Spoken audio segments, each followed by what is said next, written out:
तो चलिए अब देश की उस बड़ी खबर को दिखाते हैं जिसको लेकर आज सियासी पारा पूरे दिन भी गरमाया रहा। अमेरिका में कारोबारी गौतम अडानी पर एक केस हुआ। एक कोर्ट ने केस में कुछ ऑब्जर्वेशन दिया, उसको लेकर देश में सियासी तलवारें खिंच गई हैं। क्या है पूरा मामला, इस रिपोर्ट को देखिए। ग्लोबल स्तर पे खत्म हो गई। राहुल जी कान खोल के सुन लीजिए, ये मोदी जी की क्रेडिबिलिटी को समाप्त करने की चेष्टा। एक प्रकार से अडानी जी ने हिंदुस्तान को हाईजैक कर लिया है। हिंदुस्तान अडानी जी के ग्रिप में है। राहुल जी कान खोल के सुन लीजिए, ये मोदी जी की क्रेडिबिलिटी को समाप्त करने की चेष्टा और कोशिश कोई आप पहली बार नहीं कर रहे हैं। अडानी ग्रुप पर हिंदुस्तान में हो रही सियासत का कनेक्शन अमेरिकी है। अमेरिका में अडानी पर गुमराह करके फंड जुटाने का आरोप लगा है और अब हिंदुस्तान में उस पर बहस छिड़ गई है। अमेरिकी अभियोजकों का कथित तौर पर आरोप है कि अडानी ग्रुप ने भारत में सोलर एनर्जी प्रोजेक्ट्स के ठेके हासिल करने के लिए इंडियन ऑफिसर्स को 22,000 करोड़ रुपए रिश्वत दिए हैं। पहले आरोप समझ लीजिए, फिर उन कथित आरोपों के पीछे की सच्चाई भी बताएंगे।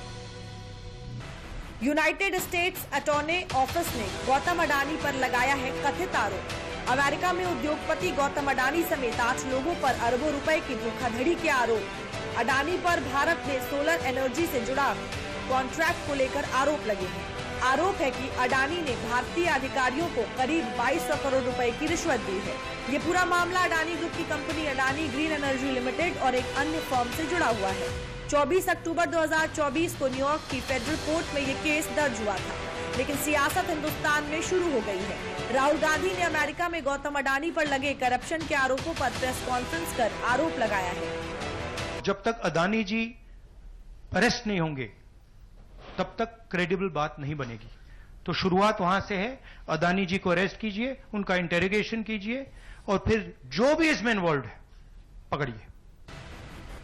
राहुल ने जैसे ही आरोप लगाया, बीजेपी राहुल गांधी पर हमलावर हो गई। बीजेपी सांसद संबित पात्रा ने प्रेस कॉन्फ्रेंस में कहा कि राहुल गांधी पीएम मोदी की छवि खराब कर रहे हैं। इधर इस पूरे मामले पर अडानी ग्रुप ने सफाई दी है। अडानी ग्रुप ने कहा है कि ये सिर्फ आरोप ही है, जब तक दोष साबित नहीं हो जाता तब तक प्रतिवादी निर्दोष माना जाता है।